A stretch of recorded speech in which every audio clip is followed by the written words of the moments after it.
ছোট্ট দুটো প্রশ্ন আছে, সেটা হচ্ছে যে আমরা প্রশ্ন করে তো বয়সের উত্তর কেটে ছেটে যাবে যে দুর্ব। আমি যেটা জানতে চাইছি সেটা হচ্ছে যে প্রথম সারির শিল্পপতি কেউ কি আছে? আমি বলছি যে শাড়ি দেখছি কেন, আমি শিল্প সংস্থা দেখছি না কেন।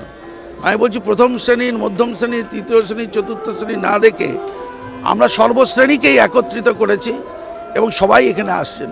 রাশিয়া যদি প্রথম শ্রেণী না হয়, সিঙ্গাপুরের প্রতিনিধি দল যদি প্রথম শ্রেণী না হয়, সঞ্জয় গোল্ডস্টাইন যদি প্রথম শ্রেণীর না হয়, ইন্ডিয়ান অয়েল যদি প্রথম শ্রেণীর না হয়, তাহলে আমি কাদের প্রথম শ্রেণী বলবো?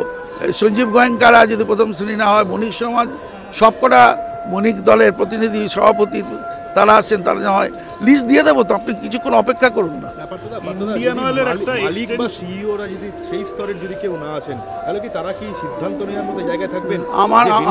হবে না এই রাজ্যে অনেক অনেক অনেক অনেক জায়গা আছে যেখানে মালিকরাই সিদ্ধান্ত নেয়, আর পেশাদারিত্ব হচ্ছে সেই মালিকরা চালায় না, মালিকরা অর্থ দেয় এবং তার উপরে নির্ভর করে মনিটরিং করে, মেন্টরিং করে।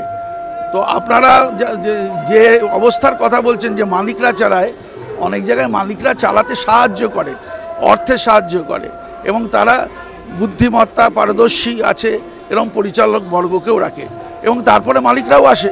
শিল্পনীতি কি আজকে ঘোষণা হওয়ার সম্ভাবনা? না, আমরা প্রায় শেষের দিকে এসেছি, সবাই মিলে আরেকবার বসতে হবে।